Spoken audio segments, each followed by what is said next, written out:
थ उदद बंदों कर अनुराग। एकंकार सतगुरु जिह प्रसाद सच होए। वाहिगुरु जी की फतेह बिघ्न विनाशन सोए। वाहिगुरु जी की फतेह बिघ्न विनाशन सोए। सोन निज जननी अदक तिकारी। बिद सों पित की काया जारी। रुदन करत पुरशोर सिधारा। जह गमने रघुराय उदारा। वाहिगुरु जी का खालसा वाहिगुरु जी की फतेह। गुरु दर ते हाजर गुरु सवारे खालसा जी, आप जी वडभागे हो जो 8वें पातशाह बाला प्रीतम सतगुरु जिस डिठै सब दुख जाए, इन्हां अजमतां वडियाइयां दे मालक गुरु हरकृष्ण साहब महाराज जी दे पवित्र चरण छोह प्राप्त इतिहासक स्थान गुरुद्वारा बंगला साहब जी की यात्रा करदियां जुगो जुग अटल छतर चवर तखत दे मालक धन धन धन श्री गुरु ग्रंथ साहिब पातशाह महाराज जी दे हजूर मनुखा जीवन दियां घड़ियां नूं सफला कर रहे हो। हुण समा है गुरु दरबार दे निजम अनुसार गुरु इतिहास दी चल रही लड़ीवार कथा दा अपनियां मन बिरतियां इकागर करो। रसना पवित्र कर दे एक बार सारे उच्चारण करो जी सतनाम वाहिगुरु जी। ये इतिहास पहले पातशाह जाहर पीर जगत गुरु कल तारण आए गुरु नानक देव महाराज जी का है प्रसंग है। भाई मरदाने ने भाई बाला जी ने इच्छा प्रगट की है कि लंका दा भरमण किया जाए, लंका देश की यात्रा की जाए। वो कैसा देश है? सतगुरु जी ने आख्या मरदाना चल, पर जदों समुंदर के कंढे पहुंचते ने तो उत्थे शिव जी के नाम तो एक शिवलिंग रखिया होया सी।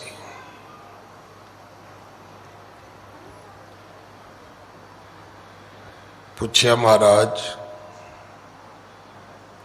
इहदा की इतिहास है? गुरु जी ने उस परथाए समझाया।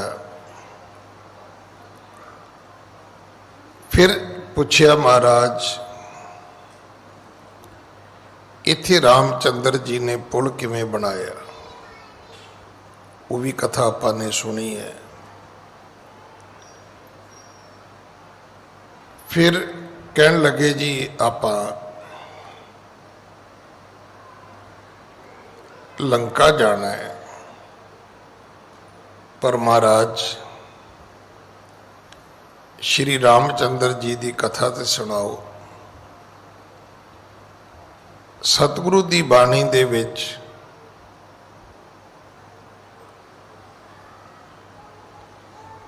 राम शब्द परमात्मा वास्ते भी आउंदा है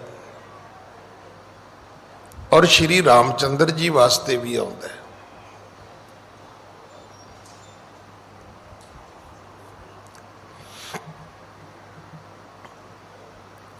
श्री रामचंद्र जेड़े सन वो दशरथ दे बेटे सन और उन्होंने ही मर्यादा पुरुषोत्तम दे रूप विच त्रेते युग दे अवतार मन्निया गया है।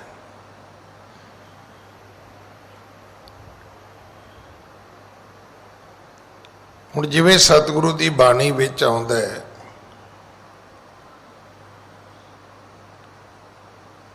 कबीरा तू ही कबीर तू तेरा नाम कबीर। हुण एक कबीर का अर्थ भगत कबीर है, एक कबीर का अर्थ है परमात्मा, एक कबीर का अर्थ है सब तो वड्डा। जिवें अर्जुन है, अर्जुन पंज पांडवां दे विच एक भरा है, उन्होंने बली अर्जुन आखे। एक अर्जुन जिहड़ा है वो साडा पंजवां सतगुरु है, गुरु अर्जन साहब जिन्हों कहने आपां। एक अर्जन दे अर्थ भी जिहड़े ने वो वड्डे तो ने, जिहड़ा सब तो वड्डा है। तो राम जिहड़ा शब्द है ये गुरबाणी दे विच दो रूपां विच आया है, परमात्मा वास्ते भी आया है और सीधे रूप में श्री रामचंद्र जी वास्ते भी आया है। इत्थे फिर सतगुरु जी ने दसिया मरदानिया, एक राजा सी दशरथ, उहदियां तीन राणियां सी, कुशल्या, ककई ते सुमित्रा। ते उहदे चार पुत्र सन। कुशल्या दे विचों श्री राम सन, ककई दे विचों भरत सन ते जिहड़ी सुमित्रा सी उहदे विचों दो सन, एक लक्ष्मण एक शत्रुघ्न।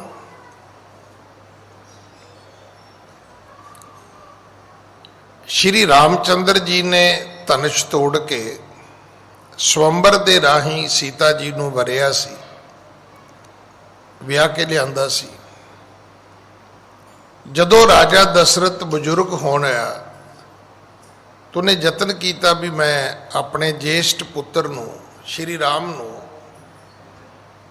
मैं अपना राज भाग देवां। ते कई ने सोचा कि अज दशरथ का बेटा वड्डा राम गद्दी ते बवेगा, इस तो बाद जिहड़ा राम का वड्डा पुत्र होएगा वो गद्दी ते बवेगा। मेरे पुत्र नूं भरत नूं तां कदे गद्दी मिलेगी नहीं, तो जदों पुत्र नूं नहीं मिली तो पोतरिਆਂ नूं तां सवाल ही नहीं पैदा हुंदा। उन्हें दशरथ नूं कहा भी तू मैनूं दो वचन दिते सन पूरे कर। पहला वचन यह है कि जिहड़ी राजगद्दी राज तिलक मेरे पुत्र नूं दे। मैं कल भी बेनती की सी, पिता एक सी दशरथ। हुणे किवें पता लगे श्री रामचंद्र जी का, भरत का, अर्जुन का, शत्रुघ्न का? वो फिर शुरू हो गया कुशल्या पुत्र, ककई पुत्र, ਤੇ ਹੁਣ ਤਾਂ ਕਦੇ ਤੁਸੀਂ ਕਿਸੇ ਫੋਰਨਰ ਦਾ ਪਾਸਪੋਰਟ ਵੇਖਿਓ ਤੇ ਫਾਦਰ ਦਾ ਨਾਂ ਹੀ ਨਹੀਂ ਹੁੰਦਾ, ਮਦਰ ਦਾ ਹੀ ਨਾਂ ਹੈ।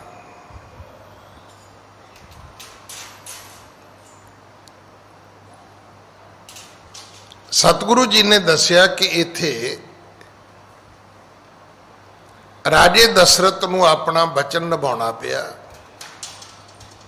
ਵੇਖੋ, ਇੱਕ ਇਸ ਕਥਾ ਚੋਂ ਨਾ ਇੱਕ ਗੱਲ ਰੋਜ਼ ਸਿੱਖਣ ਦੀ ਕੋਸ਼ਿਸ਼ ਕਰੋ ਕਿ ਲੋਕ ਬੇਜ਼ੁਬਾਨੇ ਨਹੀਂ ਸੀ ਹੁੰਦੇ। ਹੁਣ ਤੇ ਮੇਰੇ ਖਿਆਲ ਇੰਨੇ ਵਾਰੀ ਦਿਨ 'ਚ ਪੱਖਾ ਨਹੀਂ ਘੁੰਮਦਾ ਜਿੰਨੇ ਵਾਰੀ ਬੰਦਾ ਘੁੰਮ ਜਾਂਦਾ ਹੈ।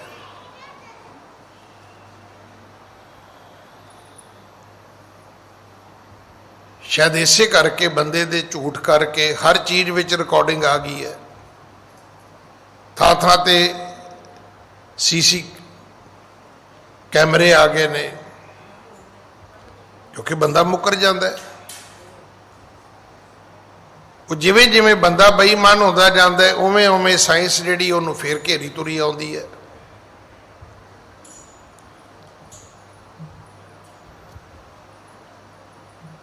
ਹੁਣ ਵੀ ਕੋਈ ਮੇਰੇ ਨਾਲ ਗੱਲ ਕਰ ਰਿਹਾ ਸੀਗਾ ਕਿ ਨੈਸ਼ਨਲ ਹਾਈਵੇ ਦੇ ਉੱਪਰ ਕੋਈ ਨਵੀਂ ਰੂਲਿੰਗ ਆਈ ਹੈ ਕਿ ਅਗਰ 100 ਮੀਟਰ ਟ੍ਰੈਫਿਕ ਲੱਗ ਜਾਏਗਾ ਤੇ ਟੋਲ ਫ੍ਰੀ ਹੋ ਜਾਏਗਾ।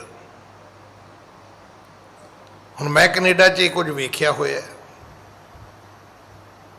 ਕੈਨੇਡਾ ਦੇ ਵਿੱਚ ਟੋਰਾਂਟੋ ਦੇ ਓਨਟਾਰੀਓ ਜਿਹੜੀ ਸਟੇਟ ਹੈ ਉਹਦੇ ਵਿੱਚ ਕੁਝ ਰੋਡ ਐਸੇ ਨੇ ਜਿੱਥੇ ਤੁਹਾਨੂੰ ਪਤਾ ਹੀ ਨਹੀਂ ਲੱਗੇਗਾ ਵੀ ਟੋਲ ਕਦੋਂ ਕੱਟ ਗਿਆ। ਜ਼ਮੀਨ ਤੇ ਕੁਝ ਵੀ ਨਹੀਂ ਹੈ। ਉਹਨਾਂ ਨੇ ਉੱਪਰ ਪੋਲ ਲਾ ਕੇ ਉੱਪਰ ਕੈਮਰੇ ਲਾਏ ਨੇ, ਤੁਸੀਂ ਆਪਣਾ ਜਾਓ, ਜਿੰਨੀ ਸਪੀਡ ਤੇ ਜਾਣਾ ਭੱਜੋ। ਤੁਸੀਂ 100 ਤੇ ਜਾਣਾ 100 ਤੇ ਜਾਓ, 50 ਤੇ ਜਾਣਾ 50 ਤੇ ਜਾਓ, ਜੋ ਉਹਨਾਂ ਦੀ ਸਪੀਡ ਲਿਮਟ ਹੈ। ਤੁਹਾਨੂੰ ਖੁਦ ਹੀ ਨਹੀਂ ਪਤਾ ਹੋਣਾ ਵੀ ਤੁਸੀਂ ਜਿੰਨੇ ਵਾਰੀ ਲੰਘੇ ਉਨੇ ਵਾਰੀ ਟੋਲ ਕੱਟ ਗਿਆ ਤੁਹਾਡਾ। ਸਮਾਂ ਉਦੋਂ ਗਾਂ ਤੋਂ ਗਾਂ ਤੁਰਿਆ ਜਾਂਦਾ। ਦਸ਼ਰਥ ਮੁੱਕਰਿਆ ਨਹੀਂ ਸੀਗਾ।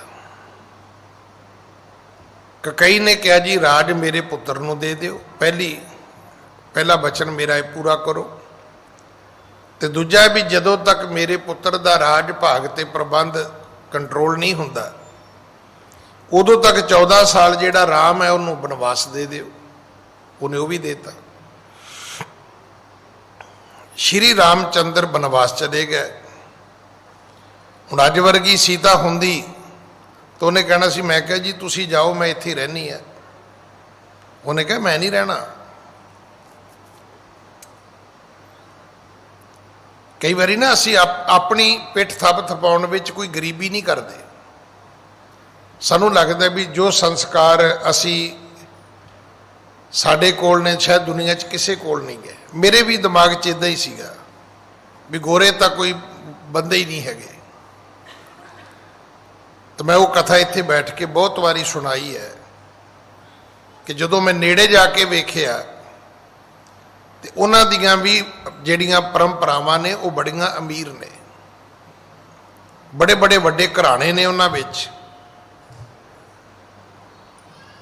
ਐਵੇਂ ਨਹੀਂ ਉਹਨਾਂ ਨੇ ਸਾਰੀ ਦੁਨੀਆ ਤੇ ਰਾਜ ਕੀਤਾ। ਤੋ ਇਸ ਕਥਾ ਦੇ ਵਿੱਚ ਆਉਂਦਾ ਹੈ ਕਿ ਰਾਜੇ ਦਸ਼ਰਥ ਨੇ ਜਦੋਂ ਰਾਜ ਦੇ ਦਿੱਤਾ, ਬਨਵਾਸ ਦੇ ਦਿੱਤਾ, ਸ਼੍ਰੀ ਰਾਮਚੰਦਰ ਜੀ ਤੁਰੇ। ਸੀਤਾ ਕਹਿਣ ਲੱਗੀ ਮੈਂ ਇੱਥੇ ਕੀ ਕਰਨਾ, ਤੇਰੇ ਬਿਨਾ ਮੇਰੇ ਲਈ ਇਹ ਚੀਜ਼ਾਂ ਕੀ ਨੇ, ਕੁਝ ਵੀ ਨਹੀਂ। ਇਹ ਗੱਲ ਗੁਰਬਾਣੀ ਨੇ ਵੀ ਲਿਖੀ ਹੈ। ਤੁਸੀਂ ਜਦੋਂ ਗੁਰਬਾਣੀ ਪੜ੍ਹੋਗੇ ਉਦੋਂ ਤੁਹਾਨੂੰ ਬਾਰ-ਬਾਰ ਇੱਕ ਗੱਲ ਕਹੀ ਜਾਏਗੀ ਵੀ ਜਾਓ ਸੁਹਾਗਣ ਨੂੰ ਪੁੱਛੋ ਜਾ ਕੇ। ਹੁਣ ਸਾਨੂੰ ਅੱਜ ਦੇ ਸਮੇਂ 'ਚ ਕੀ ਪਤਾ ਵੀ ਸੁਹਾਗਣ ਕੀ ਹੁੰਦੀ ਹੈ।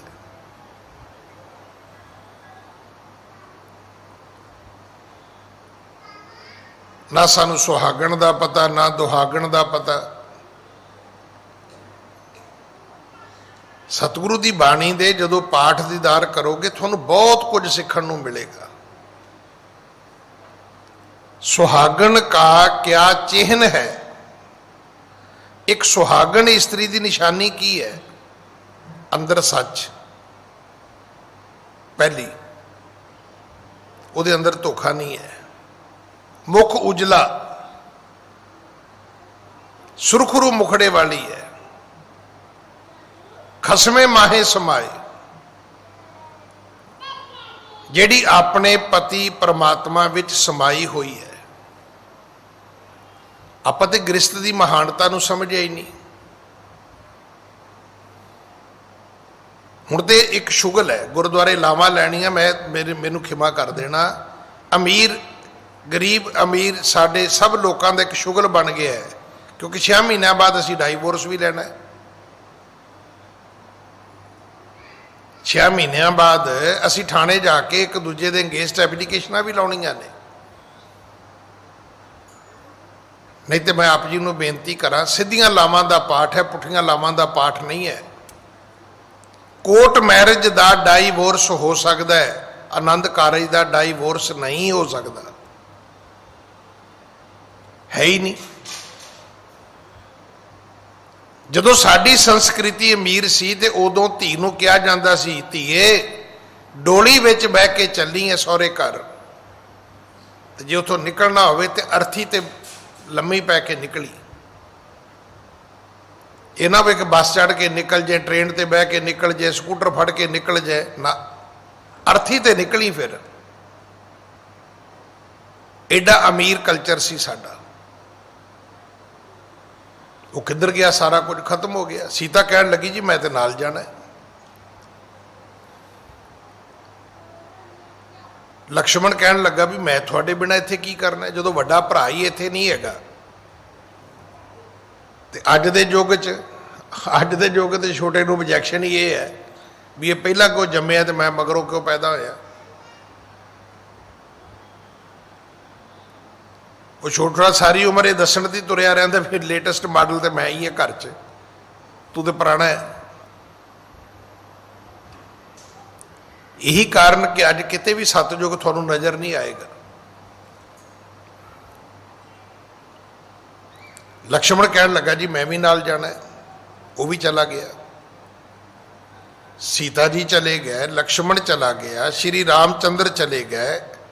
ਰਾਜੇ ਦਸ਼ਰਥ ਨੇ ਆਪਣੇ ਪ੍ਰਾਣ ਤਿਆਗ ਦਿੱਤੇ। ਪਬਲਿਕ ਜਿਹੜੀ ਸੀ, ਲੋਕ ਜਿਹੜੇ ਸਨ, ਉਹ ਬਹਿਬਲ ਹੋ ਗਏ, ਰੋਣਾ ਪਿੱਟਣਾ ਸ਼ੁਰੂ ਹੋ ਗਿਆ ਪੂਰੀ ਰਿਆਸਤ ਵਿੱਚ। ਵਸਿਸ਼ਠ ਜੀ ਨੇ ਭਰਤ ਨੂੰ ਬੁਲਾਇਆ। ਇੱਥੋਂ ਅੱਜ ਦੀ ਕਥਾ ਆਰੰਭ ਹੈ। ਹਾਂਜੀ।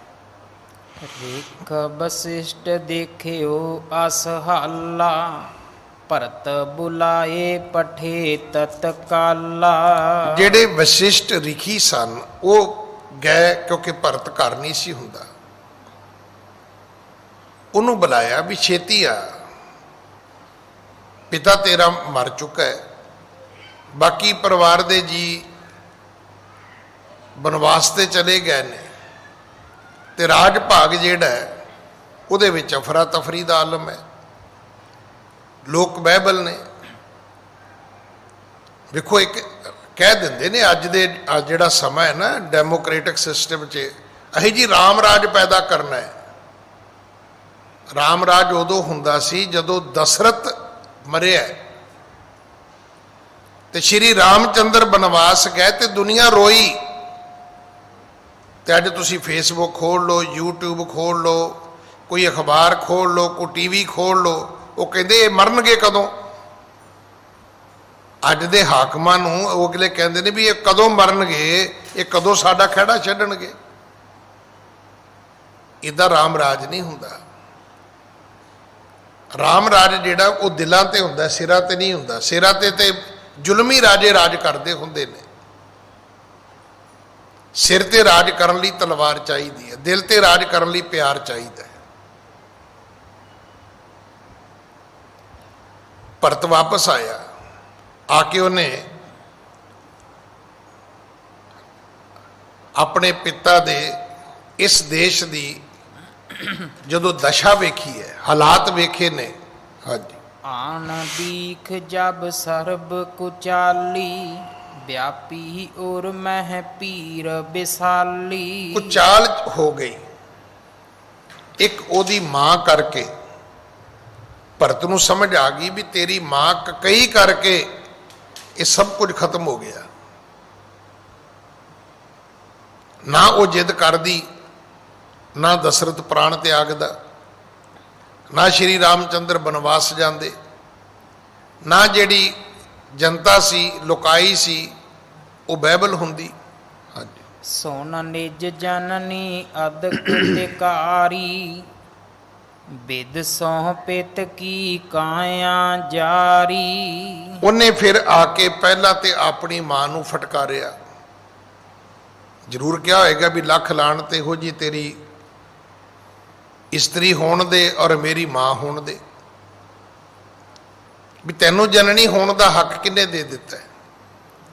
ਮੈਂ ਆਪ ਜੀ ਨੂੰ ਬੇਨਤੀ ਕਰਾਂ, ਹਰ ਔਰਤ ਜਨਨੀ ਨਹੀਂ ਹੁੰਦੀ।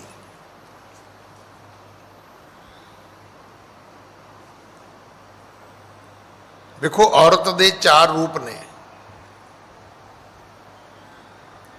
ਪਹਿਲਾ ਰੂਪ ਧੀ ਵਾਲਾ ਹੈ। ਤੁਸੀਂ ਦੱਸੋ ਵੀ ਧੀ ਵਾਲਾ ਰੂਪ ਕੋਈ ਮਾੜਾ ਹੈ? ਧੀ ਦੇ ਰੂਪ ਵਿੱਚ ਲਾਡਲੀ ਕਿਹਾ ਜਾਂਦਾ ਹੈ। ਦੂਜਾ ਰੂਪ ਭੈਣ ਵਾਲਾ ਹੈ। ਮੇਰਾ ਖਿਆਲ ਮਮਤਾ ਦਾ ਇਸ ਤੋਂ ਵੱਡਾ ਕੋਈ ਦੁਨੀਆ ਦਾ ਰੂਪ ਨਹੀਂ ਹੈ। ਐਵੇਂ ਬਨੇਰੇ ਤੇ ਬੈਠੇ ਕਾਵਾਂ ਨੂੰ ਚੂਰੀਆਂ ਪਾਈ ਜਾਂਦੀ, ਮੇਰੇ ਵੀਰ ਨੂੰ ਘੱਲੀ, ਜਾਣਾ ਸਹੁਰੇ ਘਰ ਹੈ ਤੇ ਉਦਾਂ ਹੀ ਕਹੀ ਜਾਂਦੀ ਹੈ ਵੀ ਇੱਕ ਵੀਰ ਦਈ ਵੇ ਰੱਬਾ, 100 ਖਾਣ ਨੂੰ ਬੜਾ ਜੀ ਕਰਦਾ, ਵੀ ਤੂੰ ਇੱਥੇ ਰਹਿਣਾ ਨਹੀਂ। ਉਹ ਕਹਿੰਦੀ ਜਦੋਂ ਮੈਂ ਸਹੁਰੇ ਜਾਵਾਂਗੀ ਤੇ ਮੈਂ ਆਪਣੀ ਗੱਲ ਨੂੰ ਜਸਟੀਫਾਈ ਕਿਵੇਂ ਕਰਾਂਗੀ ਕਿ ਮੈਂ ਜੋ ਕਹਿ ਰਹੀ ਹਾਂ ਠੀਕ ਹੈ, ਤੇ ਮੈਂ ਉਹਨਾਂ ਨੂੰ ਕਹਿ ਦਿਆ ਕਰਾਂਗੀ ਮੈਨੂੰ ਵੀਰ ਦੀ ਸਹੁੰ ਲੱਗੇ ਜੇ ਮੈਂ ਝੂਠ ਬੋਲਾਂ ਤੇ ਤੁਹਾਨੂੰ ਲੱਭੇ ਕਿਹੋ ਜਿਹਾ ਰਿਸ਼ਤਾ ਕਿਤੇ। ਮਮਤਾ ਦਾ ਰਿਸ਼ਤਾ ਭੈਣ ਤੋਂ ਵਧੀਆ ਕੋਈ ਨਹੀਂ ਹੈ। ਭਰਾਵਾਂ ਵਿੱਚ ਸ਼ਰੀਕਾ ਹੁੰਦਾ, ਭੈਣ ਭਰਾ 'ਚ ਸ਼ਰੀਕਾ ਨਹੀਂ ਹੁੰਦਾ।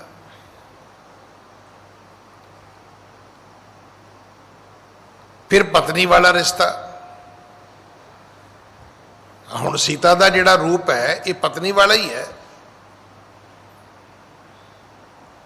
ਜਿੱਥੇ ਅਰਧੰਗਣੀ ਹੈ, ਇਹ ਵੀ ਰੂਪ ਬਹੁਤ ਵਧੀਆ ਹੈ। ਅੱਜ ਮੇਰੇ ਵਰਗਾ ਫੰਨੇ ਖਾਂ ਕੋਈ ਬੰਦਾ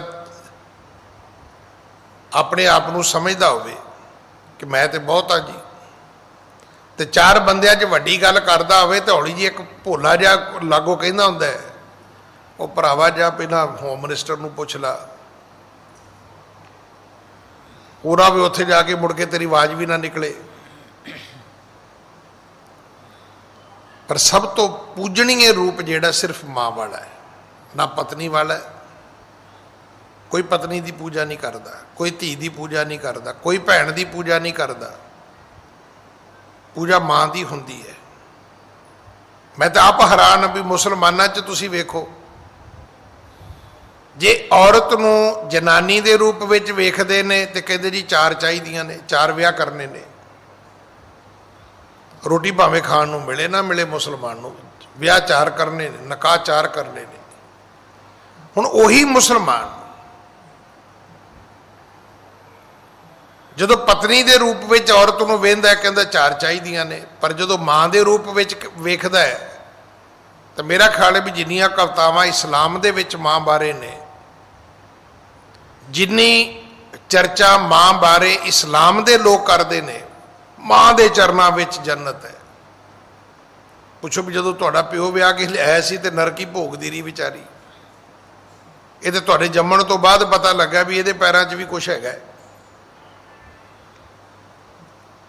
ਇੱਕ ਮਾਂ ਦਾ ਹੀ ਰੂਪ ਹੈ ਜਿਹੜਾ ਪੂਜਣ ਯੋਗ ਹੈ। ਪਰ ਭਰਤ ਨੇ ਆ ਕੇ ਉਸ ਮਾਂ ਨੂੰ ਧਰਕਾਰਿਆ ਕਿ ਲਾਹਨਤ ਹੈ ਤੈਨੂੰ ਮਾਂ ਅਖਵਾਉਣ ਦੇ, ਕਿ ਤੂੰ ਸਾਰਾ ਕੁਝ ਵਿਨਾਸ਼ ਕਰ ਦਿੱਤਾ। ਸੁਣ ਨਿਜ ਜਨਨੀ ਅਦਕ ਤਿਕਾਰੀ, ਬਿਦ ਸੋ ਪਿਤ ਕੀ ਕਾਇਆ ਜਾਰੀ। ਫਿਰ ਉਹਨੇ ਆਪਣੇ ਪਿਤਾ ਦਸ਼ਰਥ ਆ ਕੇ ਸੰਸਕਾਰ ਕੀਤਾ। ਸ਼੍ਰੀ ਰਾਮਚੰਦਰ ਵਾਪਸ ਨਹੀਂ ਆਏ, ਉਹਨਾਂ ਨੇ ਧਰਮ ਨਿਭਾਇਆ। ਆ ਤੁਸੀਂ ਸੁਣਿਆ ਹੋਣਾ 2-4 ਦਿਨ ਪਹਿਲਾਂ ਉਹ ਸਰਸੇ ਵਾਲਾ ਸਾਧ ਕਹਿੰਦੇ ਬਾਹਰ ਆ ਗਿਆ ਪਰੋਲ ਤੇ, ਇਹ ਜੀ ਮੇਰੀ ਮਾਂ ਬਿਮਾਰ ਹੈ। ਉਹਨੂੰ ਬੰਦਾ ਪੁੱਛੇ ਵੀ ਹੁਣ ਠੀਕ ਹੋ ਗਈ ਹੈ? ਜੇ ਤੈਨੂੰ ਇੰਨਾ ਮਾਂ ਦਾ ਫਿਕਰ ਹੁੰਦਾ ਤੇ ਤੂੰ ਇਸ ਤਰ੍ਹਾਂ ਦੇ ਕੰਮ ਨਾ ਕਰ ਦੋ। ਤੂੰ ਤੇ ਉਹ ਮਾਂ ਦਾ ਦੁੱਧ ਵੀ ਖਰਾਬ ਕਰ ਦਿੱਤਾ। ਮਾਂ ਦੀ ਸ਼ੋਭਾ ਜਿਹੜੀ ਹੈ, ਵੇਖੋ ਇਹ ਇੱਕ ਗੱਲ ਮੰਨੀ ਗਈ ਹੈ, ਫਲ ਜਿਹੜਾ ਦਰਖਤ ਹੈ ਨਾ, ਉਹਦੀ ਕੀਮਤ ਫਲ ਕਰਕੇ ਹੈ। ਜਿਸ ਦਰਖਤ ਦੇ ਫਲ ਮਿੱਠੇ ਨੇ, ਜਿਸ ਦਰਖਤ ਦੇ ਫਲ ਗੁਣਕਾਰੀ ਨੇ, ਉਸ ਦਰਖਤ ਦੀ ਸੰਸਾਰ ਵਿੱਚ ਪੂਜਾ ਵੀ ਹੁੰਦੀ ਹੈ, ਸੰਭਾਲ ਵੀ ਹੁੰਦੀ ਹੈ। ਰਾਜੇ ਦਸ਼ਰਥ ਨੇ ਵੀ ਧਰਮ ਨਿਭਾਇਆ, ਉਹਨੇ ਆਪਣੇ ਬਚਨ ਪੂਰੇ ਕੀਤੇ। ਸ਼੍ਰੀ ਰਾਮਚੰਦਰ ਜੀ ਨੇ ਵੀ ਆਪਣਾ ਧਰਮ ਨਿਭਾਇਆ। ਉਹ ਵਾਪਸ ਸੰਸਕਾਰ ਕਰਨ ਵੀ ਨਹੀਂ ਆਏ ਪਿਤਾ ਦਾ। ਉਹਨੇ ਕਿਹਾ ਨਹੀਂ, ਪਿਤਾ ਦਾ ਹੁਕਮ ਹੈ 14 ਸਾਲ ਨਹੀਂ ਆਉਣਾ। ਸੰਸਕਾਰ ਆ ਕੇ ਫਿਰ ਭਰਤ ਨੇ ਕੀਤਾ ਹੈ।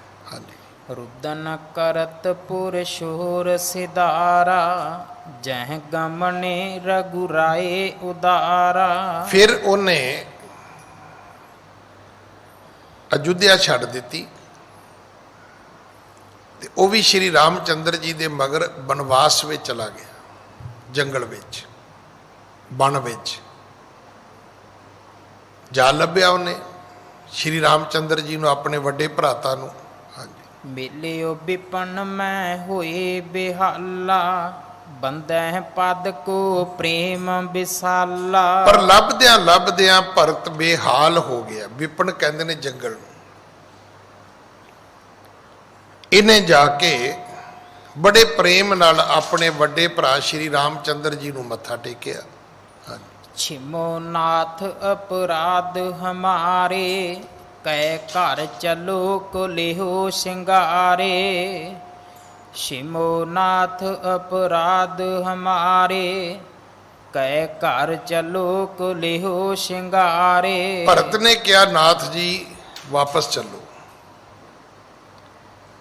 ਤੇ ਜਾਂ ਫਿਰ ਏਦਾਂ ਕਰੋ ਵੀ ਮੈਨੂੰ ਵੀ ਖਤਮ ਕਰੋ, ਮੇਰਾ ਵੀ ਸੰਘਾਰ ਕਰ ਦਿਓ। ਪਿਤਾ ਮਰ ਗਿਆ ਹੈ, ਮੈਂ ਵੀ ਮਰ ਜਾਵਾਂ, ਆਪੇ ਕੰਮ ਮੁੱਕ ਜਾਏਗਾ। ਤੇ ਜਾਂ ਫਿਰ ਇਹ ਵੀ ਹੁਣ ਵਾਪਸ ਅਯੁੱਧਿਆ ਚੱਲੋ ਤੇ ਆਪਣਾ ਰਾਜ ਪ੍ਰਬੰਧ ਕਰੋ, ਰਾਜ ਭਾਗ ਸੰਭਾਲੋ ਆਪਣਾ। ਹਾਂਜੀ। ਸਤ ਛੰਦ ਸ਼੍ਰੀ ਰਾਮ ਵਿਚਾਰਾ, ਧੀਰਜ ਦੀਨ ਭਰਤ ਕੋ ਭਾਰਾ। ਜਿਹੜੇ ਸੱਤ ਦੇ ਸੰਧ ਸਨ, ਸਮੁੰਦਰ ਸਨ, ਸ਼੍ਰੀ ਰਾਮਚੰਦਰ ਜੀ ਨੇ ਵਿਚਾਰਿਆ, ਫਿਰ ਉਹਨੂੰ ਭਰਤ ਨੂੰ ਧੀਰਜ ਦਿੱਤਾ। ਆਖਿਆ ਵੀ ਛੋਟੇ ਭਰਾਤਾ, ਹੁਣ ਏਦਾਂ ਰੋਇਆ ਤੇ ਕੰਮ ਬਣੇਗਾ ਨਹੀਂ, ਮੈਂ ਵਾਪਸ ਜਾ ਨਹੀਂ ਸਕਦਾ। ਤੂੰ ਕਹਿੰਦਾ ਜੀ ਮੈਨੂੰ ਵੀ ਮਾਰ ਦਿਓ, ਮੈਂ ਜਿਉਣਾ ਨਹੀਂ ਚਾਹੁੰਦਾ। ਹਾਂਜੀ। ਦੇਹ ਖਰਾਬ ਸਦਨ ਕੋ ਮੋਰਾ, ਗਮਨੇ ਆਪ ਵਿਪਨ ਕੀ ਓਰਾ। ਦੇ ਖਰਾਬ ਸਦਨ ਕੋ ਮੋਰਾ। ਸ਼੍ਰੀ ਰਾਮਚੰਦਰ ਜੀ ਨੇ ਆਪਣੀਆਂ ਖੜਾਵਾਂ ਦਿੱਤੀਆਂ ਤੇ ਵਾਪਸ ਮੋੜਿਆ। ਕਹਿਣ ਲੱਗੇ ਠੀਕ ਹੈ, ਤੂੰ ਨਹੀਂ ਰਾਜ ਸਿੰਘਾਸਨ ਤੇ ਬਹਿਣਾ ਤੇ ਮੇਰੀਆਂ ਖੜਾਵਾਂ ਰੱਖ ਲਾ, ਪਰ ਮੇਰੇ ਆਉਣ ਤੱਕ ਰਾਜ ਪ੍ਰਬੰਧ ਤੇ ਕਰ। ਹਾਂਜੀ। ਵਿਚਰਤ ਕੇਤਕ ਦਿਵਸ ਬਿਤਾਏ, ਮੁਨ ਅਗਸਤ ਕੇ ਆਸ਼ਰਮ ਆਏ। ਇਸ ਤਰ੍ਹਾਂ ਵਿਚਰਦੇ ਵਿਚਰਦੇ ਸ਼੍ਰੀ ਰਾਮਚੰਦਰ ਜੰਗਲ ਵਿੱਚ ਇੱਕ ਦਿਨ ਅਗਸਤ ਰਿਸ਼ੀ ਜਿਹੜਾ ਹੈ ਉਹਦੇ ਆਸ਼ਰਮ ਦੇ ਵਿੱਚ ਪਹੁੰਚਦੇ ਨੇ। ਤਹਿ ਬਸ ਬਹੁਰੋ ਗਏ ਅਗਾਰੀ, ਜਹ ਰਾਵਣ ਬਹਿਨੀ ਕੀ ਬਾਰੀ। ਇੱਥੋਂ ਫਿਰ ਅੱਗੇ ਚਲੇ ਗਏ, ਅਗਸਤ ਮੁਨੀ ਦੇ ਕੋਲੋਂ ਵੀ ਅੱਗੇ ਚਲੇ ਗਏ। ਅੱਗੇ ਜਿੱਥੇ ਗਏ ਨੇ ਉੱਥੇ ਰਾਵਣ ਦੀ ਭੈਣ ਰਹਿੰਦੀ ਸੀ, ਜਿਹੜੀ ਰਾਵਣ ਦੀ ਭੈਣ ਦੀ ਬਗੀਚੀ ਸੀ, ਜਿੱਥੇ ਉਹਨੂੰ ਰਾਵਣ ਨੇ ਜਗ੍ਹਾ ਬਣਾ ਕੇ ਦਿੱਤੀ ਸੀ ਰਹਿਣ ਵਾਸਤੇ। ਉੱਥੇ ਸ਼੍ਰੀ ਰਾਮਚੰਦਰ ਪਹੁੰਚੇ ਨੇ। ਪਰਨ ਕੁਟੀ ਤਹਿ ਜਾਏ ਬਣਾਈ, ਲਛਮਣ ਸਹਿਤ ਰਹੇ ਰਘੁਰਾਈ। ਉਹਦੇ ਕੋਲ ਜਾ ਕੇ ਪੱਤਰਾਂ ਦੀ ਕੁਟੀਆ ਬਣਾਈ, ਚੌਪੜੀ ਬਣਾਈ, ਉੱਥੇ ਜਾ ਕੇ ਰਹਿਣਾ ਸ਼ੁਰੂ ਕਰ ਦਿੱਤਾ। ਉੱਥੇ ਸੀਤਾ ਜੀ, ਲਕਸ਼ਮਣ ਤੇ ਸ਼੍ਰੀ ਰਾਮਚੰਦਰ ਜੰਗਲ ਵਿੱਚ ਇਕੱਠੇ ਰਹਿੰਦੇ ਨੇ। ਸੁਪਨ ਕਾ ਇੱਕ ਦਿਨ ਚੱਲ ਆਈ, ਰੂਪ ਅਵਲੋਕਤ ਰਹੀ ਲੋਪਾਈ। ਜਿਹੜੀ ਉਹ ਸਨੂਪ ਲੱਖਾ ਸੀ, ਰਾਵਣ ਦੀ ਭੈਣ, ਉਹਨੇ ਵੇਖਿਆ ਲਕਸ਼ਮਣ ਨੂੰ ਤੇ ਉਹ ਕਹਿਣ ਲੱਗੀ ਜੀ ਮੇਰੇ ਨਾਲ ਤੇ ਵਿਆਹ ਕਰੋ। ਉਹਦੇ ਮਨ ਵਿੱਚ ਲਾਲਚ ਆ ਗਿਆ ਵੀ ਇੰਨਾ ਸੁੰਦਰ ਲੜਕਾ ਹੋਰ ਮੈਨੂੰ ਕਿੱਥੇ ਮਿਲਣਾ ਹੈ। ਐਕਚੁਅਲੀ ਉਹ ਕੋਈ ਜੰਗਲੀ ਤਾਂ ਨਹੀਂ ਸਨ, ਹੈ ਤੇ ਰਾਜਕੁਮਾਰ ਸਨ, ਰਾਜੇ ਦੇ ਪੁੱਤਰ ਸਨ, ਰਾਜੇ ਦਸ਼ਰਥ ਦੇ। ਹਾਂਜੀ। ਕਹੈ ਕਿ ਬਰਹੁ ਮੁਝੈ ਕਰ ਪ੍ਰੀਤੇ, ਨਾ ਤੁਮਾਰੋ ਤੁਮ ਕਉ ਮੈਂ ਜੀਤੇ। ਲਕਸ਼ਮਣ ਨੂੰ ਕਹਿਣ ਲੱਗੀ ਵੀ ਜਾਂ ਤੇ ਮੇਰੇ ਨਾਲ ਵਿਆਹ ਕਰ ਲੈ, ਮੈਨੂੰ ਵਰ ਲੈ, ਨਹੀਂ ਤੇ ਇਹ ਮੈਂ ਤੈਨੂੰ ਦੱਸ ਦਿਆਂ ਵੀ ਜਿਉਂਦਾ ਨਹੀਂ ਛੱਡਦੀ ਮੈਂ ਤੈਨੂੰ। ਜੇ ਮੇਰੇ ਨਾਲ ਵਿਆਹ ਨਹੀਂ ਕਰੇਗਾ ਤੇ ਵਿਆਹ ਤੇਰਾ ਫਿਰ ਕਿਸੇ ਹੋਰ ਨਾਲ ਵੀ ਨਹੀਂ ਹੁੰਦਾ। ਇਸ ਤੋਂ ਬਾਅਦ ਤੂੰ ਆਪਣੀ ਮੌਤ ਹੀ ਸਮਝ। ਹਾਂਜੀ। ਸੁਨ ਲਛਮਣ ਕੀਐ ਕ੍ਰੋਧ ਕਨੇਰਾ, ਕਾਟਿਓ ਨਾਕ ਕਾਨ ਤਿਸ ਬੇਰਾ। ਲਕਸ਼ਮਣ ਜੀ ਨੂੰ ਗੁੱਸਾ ਆ ਗਿਆ ਤੇ ਉਹਨਾਂ ਨੇ ਇਸ ਸੂਪ ਨਖਾ ਦਾ ਨੱਕ ਵੀ ਕੱਟ ਦਿੱਤਾ ਤੇ ਉਹਦੇ ਕੰਨ ਵੀ ਕੱਟ ਦਿੱਤੇ। ਹਾਂਜੀ। ਸੋ ਰਾਵਨ ਟਿਗ ਜਾਏ ਪੁਕਾਰੀ, ਕਹਿ ਕ ਤਿਨ ਸੰਗ ਸੁੰਦਰ ਨਾਰੀ। ਸੂਪ ਨਖਾ ਜਿਹੜੀ ਉਹ ਫਿਰ ਆਪਣੇ ਭਰਾ ਕੋਲੇ ਗਈ, ਰਾਵਣ ਕੋਲੇ, ਕਹਿਣ ਲੱਗੀ ਵੀਰ ਮੈਂ ਤੈਨੂੰ ਇੱਕ ਗੱਲ ਦੱਸਾਂ ਕਿ ਮੇਰੀ ਜਿਹੜੀ ਵਾੜੀ ਬਗੀਚੀ ਹੈ ਉਹਦੇ ਲਾਗੇ ਆ ਕੇ ਦੋ ਬੰਦੇ ਰਹਿੰਦੇ ਨੇ, ਪਰ ਉਹਨਾਂ ਦੋ ਬੰਦਿਆਂ ਦੇ ਕੋਲ ਇੱਕ ਇਸਤਰੀ ਹੈ, ਪਰ ਇਸਤਰੀ ਸੁੰਦਰ ਬਹੁਤ ਹੈ। ਹਾਂਜੀ। ਸੋ ਲਿਆਵਨ ਗਮਣੀ ਹਿਤ ਤੇਰੇ, ਨਾਸਾਂ ਕਰਨ ਕਟੇ ਤਿਨ ਮੇਰੇ। ਜਾ ਕੇ ਉਹਨੇ ਕੀ ਕਿਹਾ, ਕਹਿਣ ਲੱਗੀ ਰਾਵਣ ਢਿਗ ਜਾਏ ਪੁਕਾਰੀ, ਕਹੇ ਕਿ ਤਿੰਨ ਸੰਗ ਸੁੰਦਰ ਨਾਰੀ। ਉਹਨਾਂ ਦੇ ਕੋਲ ਇੱਕ ਸੁੰਦਰ ਇਸਤਰੀ ਹੈ। ਸੋ ਲਿਆਵਣ ਗਮਣੀ ਹਿਤ ਤੇਰੇ, ਮੈਂ ਤਾਂ ਗਈ ਸੀ ਕਿ ਮੈਂ ਉਹ ਸੋਹਣੀ ਜਨਾਨੀ ਨੂੰ ਕਹਾਂ ਵੀ ਤੂੰ ਇੱਥੇ ਜੰਗਲ 'ਚ ਕੀ ਕਰਦੀ ਹੈ, ਚੱਲ ਮੈਂ ਤੈਨੂੰ ਭਰਾ ਦੀ ਸੋਨੇ ਦੀ ਲੰਕਾ ਵਿੱਚ ਲੈ ਕੇ ਚੱਲਾਂ ਤੇ ਤੂੰ ਉੱਥੇ ਆਪਣਾ ਰਾਜ ਭਾਗ ਮਾਣ, ਤੂੰ ਕਿਹੜਾ ਬਨਵਾਸ ਕੱਟਦੀ ਫਿਰਦੀ ਹੈ। ਪਰ ਮੇਰੇ ਨਾਲ ਤੇ ਵੀਰ ਬੜਾ ਮਾੜਾ ਹੋਇਆ, ਮੈਂ ਤੇ ਤੇਰੇ ਵਾਸਤੇ ਸੁੰਦਰ ਇਸਤਰੀ ਲੈਣ ਗਈ ਸੀ ਤੇ ਉਹਨਾਂ ਨੇ ਮੇਰਾ ਵੇਖ ਨੱਕ ਵੀ ਕੱਟ ਦਿੱਤਾ ਤੇ ਕੰਨ ਵੀ ਕੱਟ ਦਿੱਤੇ ਨੇ। ਹਾਂਜੀ। ਸੁਨ ਰਾਵਨ ਮਨ ਕ੍ਰੋਧ ਕਨੇਰਾ, ਕੀਐ ਮਰੀਚ ਮ੍ਰਿਗ ਕੰਚਨ ਕੇਰਾ। ਰਾਵਣ ਨੂੰ ਬੜਾ ਕ੍ਰੋਧ ਆਇਆ, ਗੁੱਸਾ ਆਇਆ ਤੇ ਉਹਨੇ ਆਪਣੇ ਜਿਹੜਾ ਉਹਦਾ ਮਰੀਚ ਸੀ ਉਹਦਾ ਸੁਨਹਿਰੀ ਮਿਰਗ ਬਣਾ ਲਿਆ। ਹੁਣ ਹੈ ਤੇ ਰਾਵਣ ਦੀ ਮਾਇਆ ਹੀ ਸੀ। ਇਹ ਜਿਹੜਾ ਸੁਨਹਿਰੀ ਮਿਰਗ ਹੈ ਇਹ ਕੋਈ ਜੰਗਲ ਦਾ ਜਾਨਵਰ ਨਹੀਂ ਸੀ, ਇਹ ਸਿਰਫ ਕੇਵਲ ਤੇ ਕੇਵਲ ਰਾਵਣ ਦੀ ਮਾਇਆ ਸੀ। ਹਾਂਜੀ। ਪਠਿਓ ਤ੍ਰਹਿ ਮੁੰਡੰਗ ਮਾਰਾ ਸੁਨਾ, ਚੱਲਿਓ ਆਪ ਪੁਨ ਜੁਗਿਆ ਬਨਾ। ਤੇ ਪਤਾ ਕਿ ਇਹਨੇ ਫਿਰ ਤ੍ਰੈ ਮੁੰਡੰਗ ਇੱਕ ਰਾਖਸ਼ ਸੀ ਉਹ ਕੱਲਿਆ ਤੇ ਪਤਾ ਲੱਗਾ ਵੀ ਉਹ ਤੇ ਅਗਲਿਆਂ ਨੇ ਮਾਰ ਦਿੱਤਾ ਸ਼੍ਰੀ ਰਾਮਚੰਦਰ ਹੋਰਾਂ ਨੇ। ਫਿਰ ਚੱਲਿਓ ਆਪ ਪੁਨ ਜੁਗੀਆ ਬਣਾ, ਜੁਗੀਏ ਤੋਂ ਅਰਥ ਹੈ ਜੋਗੀ।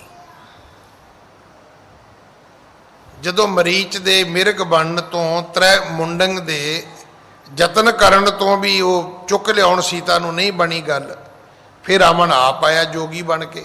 ਹਾਂਜੀ। ਕੰਚਨ ਮ੍ਰਿਗ ਜਬ ਦੀਨ ਦਿਖਾਈ, ਸੀਤਾ ਪ੍ਰੇਰੈ ਗੇ ਰਘੁਰਾਈ। ਉਹ ਜਿਹੜਾ ਸੁਨਹਿਰੀ ਮਿਰਗ ਸੀ ਉਹ ਜਿੱਥੇ ਸ਼੍ਰੀ ਰਾਮਚੰਦਰ ਰਹਿੰਦੇ ਸੀ, ਜਿੱਥੇ ਪੱਤਰਾਂ ਦੀ ਕੁਟੀਆ ਬਣੀ ਸੀ, ਉਹਨੂੰ ਇਤਿਹਾਸ ਨੇ ਲਿਖਿਆ ਪੰਚਵਟੀ। ਉਹਨੂੰ ਪੰਚਵਟੀ ਦੇ ਅੱਗੋਂ ਦੀ ਲੰਘਾਇਆ ਗਿਆ।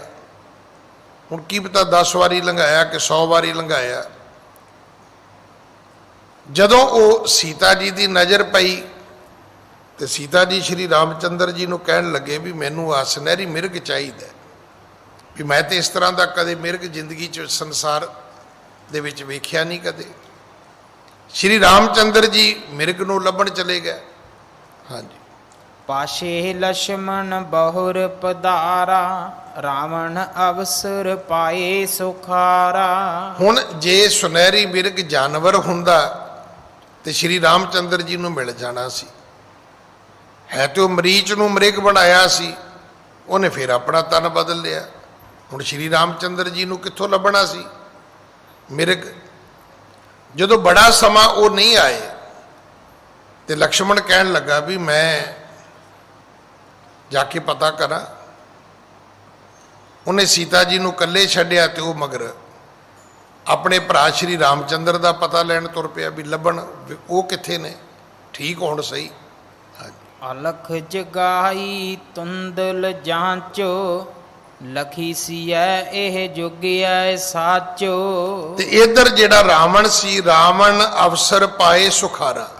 ਹੁਣ ਰਾਵਣ ਲਈ ਕੰਮ ਸੌਖਾ ਹੋ ਗਿਆ, ਨਾ ਘਰ ਸ਼੍ਰੀ ਰਾਮਚੰਦਰ ਤੇ ਨਾ ਉਸ ਕੁਟੀਆ ਦੇ ਵਿੱਚ ਲਕਸ਼ਮਣ। ਹੁਣ ਇਸ ਰਾਵਣ ਨੇ ਕੀ ਕੀਤਾ?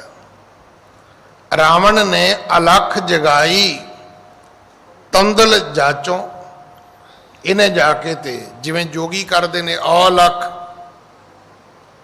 ਇਹਨੇ ਜਾ ਕੇ ਅਲਖ ਜਗਾਈ ਹੈ ਤੇ ਕਹਿਣ ਲੱਗਾ ਦੇਵੀ ਪਿੱਛਿਆ ਪਾਓ, ਚੌਲ ਦਿਓ। ਇਹਨੇ ਜਾ ਕੇ ਜਦੋਂ ਇਸ ਤਰ੍ਹਾਂ ਬੋਲਿਆ ਤੇ ਲਖੀ ਸੀਆ ਇਹ ਜੁਗੀਆ ਸਾਚੋ। ਤੇ ਸੀਤਾ ਜੀ ਨੇ ਸੋਚਿਆ ਵੀ ਇਹ ਤੇ ਕੋਈ ਸੱਚਾ ਹੀ ਜੋਗੀ ਹੋਏਗਾ, ਕੋਈ ਰੱਬ ਦੇ ਨਾਲ ਮਿਲਿਆ, ਕੋਈ ਸਿੱਧ ਪੁਰਖ ਹੋਏਗਾ, ਤੇ ਮੈਂ ਇਹਨੂੰ ਆਪਣੇ ਘਰੋਂ ਕੁਟੀਆ ਤੋਂ ਖਾਲੀ ਕਿਉਂ ਮੋੜਾ। ਹਾਂਜੀ। ਭਿਖਿਆ ਪਾਵਨ ਕੋ ਜਬ ਆਈ, ਗਹਿ ਕਰ ਗਮਣਿਓ ਗਹਿਨ ਉਡਾਈ। ਜਦੋਂ ਸੀਤਾ ਜੀ ਬਾਹਰ ਨਿਕਲੇ ਭਿਖਿਆ ਪਾਉਣ ਵਾਸਤੇ ਤੇ ਰਾਵਣ ਨੇ ਉਹਨਾਂ ਦੀ ਬਾਹ ਪਕੜੀ ਹੈ ਤੇ ਆਪਣੇ ਨਾਲ ਉਡਾ ਕੇ ਤੇ ਉਹਨਾਂ ਨੂੰ ਉਹ ਲੰਕਾ ਵਿੱਚ ਲੈ ਗਿਆ। ਹਾਂਜੀ। ਰਾਮਚੰਦਰ ਹਟ ਕਰ ਪੁਨ ਆਏ, ਕੁਟੀ ਬਲੋਕ ਤੇ ਸੋਚ ਵਡਾਏ। ਜਦੋਂ ਸ਼੍ਰੀ ਰਾਮਚੰਦਰ ਜੀ ਵਾਪਸ ਆਏ ਤੇ ਕੀ ਵੇਖਿਆ? ਪੰਚਵਟੀ ਤਾਂ ਖਾਲੀ ਸੀ। ਸੋਚ ਵੱਡੀ ਹੋ ਗਈ, ਚਿੰਤਾ ਵੱਧ ਗਈ ਵੀ ਇਹ ਕੀ ਬਣਿਆ। ਨਾ ਇਹ ਪਤਾ ਲੱਗੇ ਵੀ ਲਕਸ਼ਮਣ ਕਿੱਥੇ ਹੈ, ਨਾ ਪਤਾ ਲੱਗੇ ਵੀ ਸੀਤਾ ਕਿੱਥੇ ਹੈ। ਲਕਸ਼ਮਣ ਰਾਮਚੰਦਰ ਜੀ ਨੂੰ ਲੱਭਣ ਚਲਾ ਗਿਆ, ਰਾਮਚੰਦਰ ਜੀ ਨੂੰ ਹਿਰਨ ਨਹੀਂ ਲੱਭਾ, ਉਹ ਵਾਪਸ ਆ ਗਏ। ਆਉਂਦਿਆਂ ਨੂੰ ਸੀਤਾ ਜੀ ਨੂੰ ਰਾਵਣ ਚੁੱਕ ਕੇ ਲੈ ਗਿਆ। ਹਾਂਜੀ। ਵਿਚਰਤ ਬਿਪਨ ਬਿਖੈ ਬਿਰਲਾਪਤ, ਸੀਤਾ ਸੀਤਾ ਊਚ ਅਲਾਪਤ। ਅਖੀਰ ਫਿਰ ਸ਼੍ਰੀ ਰਾਮਚੰਦਰ ਜੀ ਨੇ ਜੰਗਲ ਦੇ ਵਿੱਚ ਵਰਲਾਪ ਕੀਤਾ। ਧੰਨ ਸ਼੍ਰੀ ਗੁਰੂ ਗ੍ਰੰਥ ਸਾਹਿਬ ਮਹਾਰਾਜ ਵਿੱਚ ਇਹ ਪੰਕਤੀਆਂ ਦਰਜ ਨੇ। ਰੋਵੈ ਰਾਮ ਨਿਕਾਲਾ ਪਿਆ। ਨਿਕਾਲੇ ਤੋਂ ਅਰਥ ਕੀ ਹੈ? ਜਲਾਵਤਨੀ, ਬਨਵਾਸ। ਜਦੋਂ ਸ਼੍ਰੀ ਰਾਮਚੰਦਰ ਜੀ ਨੂੰ ਬਨਵਾਸ ਮਿਲਿਆ, ਨਕਾਲਾ ਮਿਲਿਆ, ਜਿਵੇਂ ਆਪਾਂ ਨਹੀਂ ਕਹਿੰਦੇ ਵੀ ਇਹਨੂੰ ਕੱਢ ਦਿੱਤਾ ਹੈ ਜੀ, ਇਹਨੂੰ ਨਕਾਲਾ ਦੇ ਦਿੱਤਾ ਹੈ।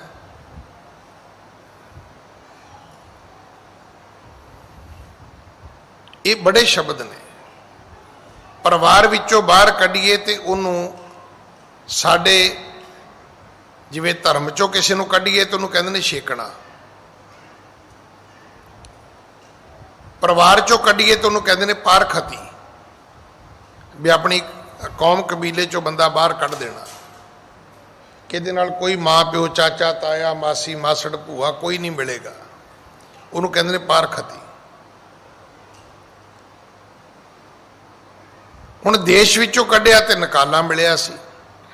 ਜਦੋਂ ਨਕਾਲਾ ਮਿਲਿਆ, ਰੋਵੈ ਰਾਮ ਨਿਕਾਲਾ ਪਿਆ, ਸੀਤਾ ਲਖਮਣ ਵਿਛੜ ਗਿਆ।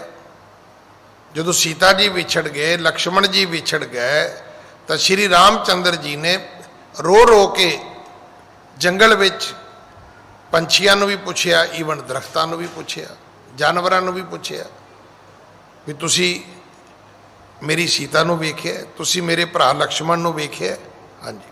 ਖੋਜਿਤ ਪਾਏ ਨ ਕਾਹੂ ਠੌਰਾ, ਸੁਧ ਭੂਲੀ ਤਨ ਰਗੂ ਕੁਲ ਮੌਰਾ। ਖੋਜਿਤ ਪਾਏ ਨ ਕਾਹੂ ਠੌਰਾ, ਬੜਾ ਖੋਜਿਆ ਨਹੀਂ ਲੱਭੇ।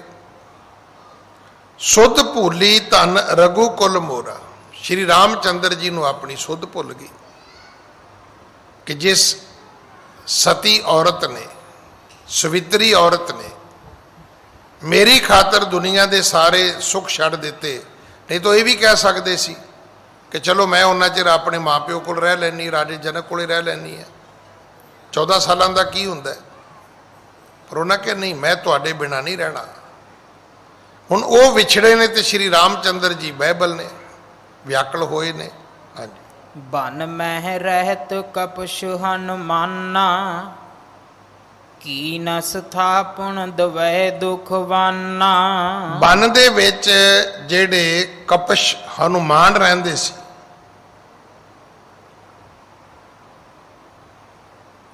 ਕੀਨ ਸਖਾਪਨ ਦਵੈ ਦੁਖਵਾਨਾ। ਹਨੂਮਾਨ ਜੀ ਨੇ ਫਿਰ ਇੱਕ ਕੰਮ ਕੀਤਾ ਕਿ ਉਹਨੇ ਦੋ ਦੁਖੀ ਆਪਸ ਵਿੱਚ ਇਕੱਠੇ ਕਰ ਦਿੱਤੇ। ਪਹਿਲਾ ਦੁੱਖ ਸ਼੍ਰੀ ਰਾਮਚੰਦਰ ਜੀ ਦਾ ਸੀ ਵੀ ਸੀਤਾ ਜੀ ਦਾ ਪਤਾ ਨਹੀਂ ਲੱਗ ਰਿਹਾ। ਲਛਮਣ ਤਾਂ ਲੱਭ ਗਿਆ ਪਰ ਸੀਤਾ ਜੀ ਨਹੀਂ ਮਿਲੇ। ਮਿਲਣੇ ਵੀ ਕਿੱਥੇ ਸੀ, ਵੀ ਇਸ ਦੇਸ਼ ਵਿੱਚ ਹੋਣ ਤਾਂ ਲੱਭਣ। ਅੱਜ ਵੀ ਤੁਸੀਂ ਵੇਖ ਲਓ ਸਾਡੇ ਮੁਲਕ 'ਚ ਸਭ ਤੋਂ ਵੱਡੀ ਗੱਲ ਹੀ ਹੈ, ਜਦੋਂ ਬੰਦੇ ਅਲੋਪ ਹੁੰਦੇ ਨੇ, ਕੋਈ ਨੇਪਾਲ ਚਲਾ ਜਾਂਦਾ ਹੈ, ਕੋਈ ਪਾਕਿਸਤਾਨ ਚਲਾ ਜਾਂਦਾ ਹੈ, ਜਿਹੜਾ ਹੋਰ ਅਮੀਰ ਹੁੰਦਾ ਉਹ ਕੈਨੇਡਾ ਅਮਰੀਕਾ ਪਹੁੰਚ ਜਾਂਦਾ ਹੈ। ਅੱਜ ਕੱਲ੍ਹ ਬਹੁਤੇ ਜਿਹੜੇ ਉਹਨੂੰ ਇੰਗਲੈਂਡ ਚਲੇ ਜਾਂਦੇ ਨੇ, ਨੀਰਜ ਮੋਦੀ ਵਰਗੇ, ਉਹ ਫਿਰ ਲੱਭਦੇ ਫਿਰ ਉਹਨਾਂ ਨੂੰ। ਹੁਣ ਸੀਤਾ ਜੀ ਅਗਰ ਦੇਸ਼ ਵਿੱਚ ਹੁੰਦੇ ਤਾਂ ਲੱਭ ਜਾਂਦੇ, ਉਹ ਤਾਂ ਦੇਸ਼ ਵਿੱਚ ਹੀ ਨਹੀਂ, ਉਹ ਸ਼੍ਰੀਲੰਕਾ ਵਿੱਚ ਨੇ। ਹੁਣ ਸ਼੍ਰੀਲੰਕਾ ਜਾਣ ਲਈ ਸਮੁੰਦਰ ਹੈ। ਅੱਜ ਵਾਲਾ ਮਾਹੌਲ ਤੇ ਹੈ ਨਹੀਂ ਸੀ ਕਿ ਚਲੋ ਗੱਡੀ ਕੱਢੋ ਤੇ ਪਹੁੰਚ ਜਾਓ ਜੀ। ਰਸਤੇ ਵਿੱਚ ਸਮੁੰਦਰ ਹੈ, ਸਮੁੰਦਰ ਨੂੰ ਕਿਵੇਂ ਪਾਰ ਕਰਨਾ ਹੈ। ਪਰ ਉਹ ਵੀ ਤਾਂ ਹੋਵੇ ਜੇ ਪਹਿਲਾਂ ਪਤਾ ਤੇ ਲੱਗੇ। ਪਤਾ ਪਹਿਲਾਂ ਕੋਈ ਮੈਸੇਜ, ਕੋਈ ਸੁਨੇਹਾ ਤੇ ਮਿਲੇ ਵੀ ਉਹ ਹੈ ਕਿੱਥੇ ਨੇ। ਤਾਂ ਹਨੂਮਾਨ ਜੀ ਨੇ ਕੀ ਕੀਤਾ, ਕੀਨ ਸਖਾਪਨ ਦਵੈ ਦੁਖਵਾਨਾ। ਹਨੂਮਾਨ ਜੀ ਨੇ ਰੋਲ ਕੀਤਾ ਤੇ ਦੋ ਦੁਖੀ ਜਿਹੜੇ ਸੀ ਉਹ ਆਪਸ ਵਿੱਚ ਇਕੱਠੇ ਹੋ ਗਏ। ਹਾਂਜੀ, ਭਰਾਤ ਸੁਗਰੀਵੈ ਕੋ ਬਲ ਬਾਲੀ, ਰਾਜ ਨਾਰਲੇ ਕੀਨ ਕੁਚਾਲੀ। ਰਾਵਣ ਜਿਹੜਾ ਸੀ ਉਹ ਸੀਤਾ ਜੀ ਨੂੰ ਲੈ ਗਿਆ ਤੇ ਜਿਹੜਾ ਰਾਵਣ ਦਾ ਭਰਾ ਬਾਲੀ ਸੀ ਉਹ ਸੁਗਰੀਵ ਦੀ ਪਤਨੀ ਨੂੰ ਲੈ ਗਿਆ। ਹੁਣ ਸੁਗਰੀਵ ਵੀ ਲੱਭਦਾ ਫਿਰਦਾ ਸੀ, ਸ਼੍ਰੀ ਰਾਮਚੰਦਰ ਜੀ ਵੀ ਲੱਭਦੇ ਸੀ। ਹੁਣ ਦੋ ਦੁਖੀ ਵਿਅਕਤੀਆਂ ਦਾ ਦੁੱਖ ਇੱਕੋ ਜਿਹਾ ਸੀ। ਹਨੂਮਾਨ ਜੀ ਨੇ ਦੋਨਾਂ ਨੂੰ ਆਪਸ ਵਿੱਚ ਮਿਲਾ ਦਿੱਤਾ। ਹਾਂਜੀ, ਇਕ ਸਰਸੁ ਰਘੂ ਬਰ ਤਹਿ ਮਾਰਾ, ਤਹਿ ਕੋ ਕਾਜ ਪ੍ਰਥਮ ਕੀਏ ਸਾਰਾ। ਇੱਕ ਤੀਰ ਸ਼੍ਰੀ ਰਾਮਚੰਦਰ ਜੀ ਨੇ ਮਾਰਿਆ ਤੇ ਬਾਲੀ ਦਾ ਵੱਧ ਕਰ ਦਿੱਤਾ। ਸੁਗਰੀਵ ਦਾ ਕਾਰਜ ਤੇ ਹੋ ਗਿਆ ਕਿ ਉਹਦੀ ਪਤਨੀ ਉਹਦੇ ਕੋਲ ਵਾਪਸ ਆ ਗਈ। ਹਾਂਜੀ, ਬਹੁਰੋ ਕਟਕ ਕਪਨ ਕੋ ਜੇਤਾ, ਸੀਤਾ ਖੋਜਣ ਭੇਜੇ ਤੇਤਾ। ਫਿਰ ਹਨੂਮਾਨ ਜੀ ਦੀ ਡਿਊਟੀ ਲੱਗੀ ਵੀ ਭਾਈ ਤੂੰ ਆਪਣੀ ਫੌਜ ਲੈ ਤੇ ਲੱਭ, ਕਿਉਂਕਿ ਜਿੰਨਾ ਬਾਂਦਰ ਨੂੰ ਜੰਗਲ ਦਾ ਅਨੁਭਵ ਹੋ ਸਕਦਾ ਹੈ, ਕਿਉਂਕਿ ਉਹ ਰਹਿੰਦਾ ਹੀ ਦਰਖਤਾਂ ਤੇ ਹੈ। ਹਨੂਮਾਨ ਜੀ ਦੀ ਡਿਊਟੀ ਲਾਈ ਗਈ ਕਿ ਤੁਸੀਂ ਲੱਭੋ ਸੀਤਾ ਜੀ ਕਿੱਥੇ ਨੇ। ਹਾਂਜੀ, ਹਨੂਮਾਨ ਲੰਕਾ ਕੇ ਮਾਹੀ, ਜਾਏ ਬਲੋਕੀ ਬੈਸੀ ਤਾਹੀ। ਅਖੀਰ ਹਨੂਮਾਨ ਨੇ ਲੰਕਾ ਵਿੱਚ ਸੀਤਾ ਜੀ ਨੂੰ ਜਾ ਲੱਭਿਆ। ਦਾਦੀ ਲੈ ਲੰਕਾ ਗੜ, ਉਪਾੜੀ ਲੈ ਰਾਵਣ ਬਨ, ਸਲ ਬਸਲ ਆਣ ਤੋਖੀ ਲੈ ਹਰੀ। ਇਹ ਸਾਰੇ ਕੰਮ ਹਨੂਮਾਨ ਜੀ ਨੇ ਸ਼੍ਰੀ ਰਾਮਚੰਦਰ ਜੀ ਵਾਸਤੇ ਕੀਤੇ ਸੀ। ਜਾ ਲੱਭਿਆ ਸੀਤਾ ਜੀ ਨੂੰ ਉਹਨੇ ਲੰਕਾ ਦੇ ਵਿੱਚ। ਹਾਂਜੀ, ਲੰਕਾ ਫੂਕ ਦੈਤ ਬਹੁ ਕਾਈ, ਸੁਧ ਸੀਤਾ ਕੀ ਆਣ ਸੁਣਾਈ। ਇੰਨੇ ਕੰਮ ਵਾਸਤੇ ਵੀ ਉਹਨੂੰ ਲੰਕਾ ਸਾੜਨੀ ਪਈ। ਅੱਜ ਵੀ ਤੁਸੀਂ ਵੇਖੋ ਆਮ ਕਹਾਵਤ ਬਣੀ ਹੋਈ ਹੈ ਕਿ ਇਹ ਬੜਾ ਹਨੂਮਾਨ ਵਾਂਗੂ ਆਪਣੀ ਪੂਛ ਨੂੰ ਅੱਗ ਲਾਈ ਫਿਰਦਾ, ਕਹਿੰਦੇ ਵੀ ਅੱਜ ਕੋਈ ਨਾ ਕੋਈ ਲੰਕਾ ਸਾੜ ਕੇ ਛੱਡੇਗਾ। ਇਹ ਲੜਾਈ ਤੋਂ ਪਹਿਲਾਂ ਹੀ ਸੜ ਗਈ ਸੀ। ਬਾਗ ਉਹਨੇ ਪੁੱਟ ਦਿੱਤਾ ਸੀ, ਲੰਕਾ ਉਹਨੇ ਸਾੜ ਦਿੱਤੀ ਸੀ ਪੂਛ ਨੂੰ ਅੱਗ ਲਾ ਕੇ। ਤੇ ਸੀਤਾ ਜੀ ਦੀ ਖਬਰ ਉਹਨੇ ਆ ਕੇ ਦੇਤੀ ਸੀ। ਹਾਂਜੀ, ਲੈ ਕਪ ਕਟਕ ਚੜੇ ਰਗੁਰਾਈ, ਆਏ ਸੇਤ ਬਾਂਧਿਓ ਤੇ ਥਾਈ। ਮਰਦਾਨਿਆਂ ਫਿਰ ਸ਼੍ਰੀ ਰਾਮਚੰਦਰ ਇਸ ਬਾਂਦਰ ਸੈਨਾ ਨੂੰ ਲੈ ਕੇ, ਹਨੂਮਾਨ ਜੀ ਦੀ ਸੈਨਾ ਨੂੰ ਲੈ ਕੇ ਚੜ੍ਹੇ ਤੇ ਇੱਥੇ ਆ ਕੇ ਉਹਨਾਂ ਨੇ ਪਹਿਲਾਂ ਪੁਲ ਬੱਧਾ, ਫਿਰ ਸਮੁੰਦਰ ਪਾਰ ਕੀਤਾ। ਹਾਂਜੀ। ਭਾਰ ਉਤਰ ਗਾ ਗਦਮਾਨੀ, ਸੀਤਾ ਦੇ ਨ ਕਹੀ ਨਹਿ ਮਾਨੀ। ਸ਼੍ਰੀ ਰਾਮਚੰਦਰ ਜੀ ਨੇ ਪੁਲ ਬਣਾ ਕੇ ਸਮੁੰਦਰ ਪਾਰ ਕੀਤਾ, ਲੰਕਾ ਗਏ। ਰਾਵਣ ਨੂੰ ਸੁਨੇਹਾ ਭੇਜਿਆ ਕਿ ਭਾਈ ਅਸੀਂ ਤੇਰੇ ਨਾਲ ਕੋਈ ਦੁਸ਼ਮਣੀ ਨਹੀਂ ਕਰਨੀ, ਕੋਈ ਜੰਗ ਯੁੱਧ ਨਹੀਂ ਚਾਹੁੰਦੇ, ਤੂੰ ਸੀਤਾ ਜੀ ਨੂੰ ਵਾਪਸ ਕਰ ਦੇ। ਰਾਵਣ ਕਹਿਣ ਲੱਗਾ ਜੀ ਮੈਂ ਤਾਂ ਨਹੀਂ ਕਰਦਾ। ਉਥੋਂ ਫਿਰ ਜੰਗ ਸ਼ੁਰੂ ਹੋ ਗਿਆ। ਹਾਂਜੀ। ਰਚਿਓ ਬਹੁਰ ਸੰਗਰਾਮ ਮਹਾਨਾ, ਦੋਹੇ ਦੇਸ਼ ਮਾਰੂ ਬਜਿਓ ਨਿਸ਼ਾਨਾ। ਫਿਰ ਇੱਥੇ ਮਾਰੂ ਰਾਗ ਵੱਜਿਆ, ਦੋਨਾਂ ਤਰਫਾਂ ਤੇ ਫਿਰ ਬਹੁਤ ਵੱਡਾ ਸੰਗਰਾਮ ਹੋਇਆ। ਹਾਂਜੀ। ਕੁੰਭ ਕਾਨ ਕੋ ਪ੍ਰਿਥਮੈ ਮਾਰਾ, ਮੇਘਨਾਥ ਕੋ ਬਹੁਰ ਸ਼ਿੰਗਾਰਾ। ਇਸੇ ਤਰ੍ਹਾਂ ਫਿਰ ਕੁੰਭ ਨੂੰ ਮਾਰਿਆ, ਮੇਘਨਾਥ ਨੂੰ ਮਾਰਿਆ। ਹੌਲੀ ਹੌਲੀ ਫਿਰ ਰਾਵਣ ਦਾ ਪਰਿਵਾਰ ਜਿਹੜਾ ਸੀ ਉਹ ਮਰਨਾ ਸ਼ੁਰੂ ਹੋਇਆ। ਹਾਂਜੀ। ਰਾਵਣ ਮਾਰ ਲਈ ਪੁਨ ਸੀਤਾ, ਗਮਨੇ ਨਿਜਪੁਰ ਮਾਹੇ ਪੁਨੀਤਾ। ਅਖੀਰ ਰਾਵਣ ਵੀ ਮਰ ਗਿਆ। ਇਉਂ ਸੀਤਾ ਨੂੰ ਲੈ ਕੇ ਸ਼੍ਰੀ ਰਾਮਚੰਦਰ ਫਿਰ ਵਾਪਸ ਅਯੁੱਧਿਆ ਆਉਂਦੇ ਨੇ। ਹਾਂਜੀ। ਬੈਠ ਸਿੰਘਾਸਨ ਰਾਜ ਕਮਾਇਓ, 10 ਸਹੰਸਰ ਬਰਖਣ ਬਹੁ ਗਾਇਓ। ਮਿੱਥ ਇਹ ਹੈ ਕਿ ਸ਼੍ਰੀ ਰਾਮਚੰਦਰ ਜਦੋਂ ਵਾਪਸ ਆਏ ਨੇ ਅਯੁੱਧਿਆ ਤਾਂ ਉਹਨਾਂ ਨੇ ਆ ਕੇ 10,000 ਸਾਲ ਕਹਿੰਦੇ ਰਾਜ ਕੀਤਾ ਹੈ। ਬਹੁਤ ਲੰਬੀ ਉਮਰ ਰਾਜ ਭੋਗਿਆ। ਹਾਂਜੀ। ਬਹੁਰ ਆਪ ਬੈਕੁੰਠ ਪਧਾਰੇ, ਇਸ ਪ੍ਰਕਾਰ ਇਹ ਕਥਾ ਉਦਾਰੇ। ਫਿਰ ਸ਼੍ਰੀ ਰਾਮਚੰਦਰ ਬੈਕੁੰਠ ਪਿਆਨਾ ਕਰਦੇ ਨੇ। ਇਹ ਮਰਦਾਨਾ, ਇਹ ਸ਼੍ਰੀ ਰਾਮਚੰਦਰ ਜੀ ਦੀ ਕਥਾ ਸੀ। ਤੂੰ ਕਿਹਾ ਸੁਣਾਓ? ਸਤਿਗੁਰੂ ਕਹਿੰਦੇ ਲੈ ਸੁਣ ਭਾਈ। ਹਾਂਜੀ। ਮਰਦਾਨੇ ਸੁਣ ਸੂਸ਼ਮ ਬਰਨੀ, ਹੈ ਵਿਸਾਲ ਬਹੁ ਕਲਮਲ ਹਰਨੀ। ਸਤਿਗੁਰੂ ਕਹਿਣ ਲੱਗੇ ਮਰਦਾਨਿਆਂ ਤੈਨੂੰ ਸੰਖੇਪ ਸੁਣਾਈ ਹੈ, ਕਥਾ ਤਾਂ ਬਹੁਤ ਵੱਡੀ ਹੈ। ਸ਼੍ਰੀ ਰਾਮਚੰਦਰ ਜੀ ਦੀ ਕਥਾ ਬਹੁਤ ਵੱਡੀ ਹੈ, ਪਰ ਇਹ ਸੰਖੇਪ ਵਿੱਚ ਤੈਨੂੰ ਇਹਦਾ ਵਰਣਨ ਕਰਕੇ ਦੱਸਿਆ। ਹਾਂਜੀ। ਅਬ ਚਲ ਲੰਕ ਦਿਖਾਵੇਂ ਸੁੰਦਰ, ਬਣੇ ਜਹਾਂ ਕੰਚਨ ਕੇ ਮੰਦਰ। ਚੱਲ ਮਰਦਾਨਿਆਂ ਫਿਰ ਹੁਣ ਤੈਨੂੰ ਉਹ ਲੰਕਾ ਵਿਖਾਈਏ ਜਿੱਥੇ ਸੋਨੇ ਦੇ ਮੰਦਰ ਬਣੇ ਨੇ। ਹਾਂਜੀ। ਸ਼੍ਰੀ ਅੰਗਦ ਸੁਣ ਪਰਮ ਸੁਜਾਨਾ, ਬੋਲੇ ਬਹੁਰ ਬੈਨ ਮਰਦਾਨਾ। ਇੱਥੇ ਫਿਰ ਗੁਰੂ ਅੰਗਦ ਸਾਹਿਬ ਮਹਾਰਾਜ ਨੂੰ ਜਿਹੜੀ ਕਥਾ ਖਡੂਰ ਸਾਹਿਬ ਸੁਣਾਈ ਜਾ ਰਹੀ ਹੈ, ਉਹਦੇ ਵਿੱਚ ਫਿਰ ਅਗਲਾ ਪ੍ਰਸੰਗ ਜਿਹੜਾ ਉਹ ਸ਼ੁਰੂ ਹੁੰਦਾ ਹੈ। ਪਰ ਇੱਥੇ ਫਿਰ ਪਹਿਲਾਂ ਕਵੀ ਜੀ ਨੇ ਗੁਰੂ ਕਲਗੀਧਰ ਪਿਤਾ ਜੀ ਦਾ ਮੰਗਲ, ਗੁਰੂ ਜੀ ਦੀ ਮਹਿਮਾ ਦਰਜ ਕੀਤੀ ਹੈ। ਹਾਂਜੀ। ਗੁਰੂ ਗੋਬਿੰਦ ਸਿੰਘ ਜੀ ਨਿਖੰਗ ਚਾਂਪ ਧਰਨੰ, ਗੁਰੂ ਗੋਬਿੰਦ ਸਿੰਘ ਜੀ ਨਿਖੰਗ ਚਾਪ ਧਾਰਨੰ। ਆਨੰਦ ਦਾ ਮੁਕੰਦ ਬਰਿੰਦ ਬੈਰਨੰਗ ਬੇਦਾਰਨੰ। ਹੇ ਗੁਰੂ ਕਲਗੀਧਰ ਪਿਤਾ, ਤੂੰ ਆਪਣੇ ਹੱਥ ਵਿੱਚ ਕਮਾਨ ਰੱਖਦਾ ਹੈ, ਮੋਢੇ ਤੇ ਪੱਥਾ ਰੱਖਦਾ ਹੈ। ਤੂੰ ਆਨੰਦ ਦਾ ਘਰ, ਮੁਕਤੀ ਦਾ ਦਾਤਾ ਹੈ। ਤੂੰ ਸਰੀਰਕ ਤੇ ਮਾਨਸਿਕ ਜਿਹੜੇ ਵੈਰੀ ਨੇ, ਤੂੰ ਉਹਨਾਂ ਦਾ ਵਿਨਾਸ਼ ਕਰਦਾ ਹੈ। ਇਹ ਛੰਦ ਹੈ। ਗੁਰੂ ਗੋਬਿੰਦ ਸਿੰਘ ਨਖੰਗ ਚਾਪ ਧਾਰਨੰ, ਆਨੰਦ ਦਾ ਮੁਕੰਦ ਬਰਿੰਦ ਬੈਰਨੰਗ ਬਿਦਾਰਨੰ। ਆਨੰਦ ਦੇ ਦਾਤੇ ਨੇ ਤੇ ਦੁਸ਼ਮਣਾਂ ਦੇ ਖਤਮ ਕਰਨ ਵਾਲੇ ਨੇ ਗੁਰੂ ਕਲਗੀਧਰ ਪਿਤਾ, ਜਿਨ੍ਹਾਂ ਦੇ ਇੱਕ ਹੱਥ ਵਿੱਚ ਧਨੁਸ਼ ਹੈ, ਜਿਨ੍ਹਾਂ ਦੇ ਮੋਢੇ ਦੇ ਉੱਤੇ ਤੀਰਾਂ ਦਾ ਭਰਿਆ ਹੋਇਆ ਪੱਥਾ ਹੈ, ਹਾਂਜੀ। रिद्धि सदीव दास के निवास हंत त्रास को उदार बिंद मंजुलं नमो नमो अनास को। ਆਖਿਆ ਹੈ ਸਤਿਗੁਰੂ, ਤੁਸੀਂ ਸਾਰੀ ਤਰ੍ਹਾਂ ਦੇ ਡਰ ਦੂਰ ਕਰਨ ਵਾਲੇ ਆਪਣੇ ਦਾਸਾਂ ਦੇ ਹਿਰਦੇ ਵਿੱਚ ਵਾਸਾ ਰੱਖਦੇ ਹੋ। ਕਿੱਥੇ ਰਹਿੰਦੇ ਨੇ ਗੁਰੂ ਕਲਗੀਧਰ ਪਿਤਾ?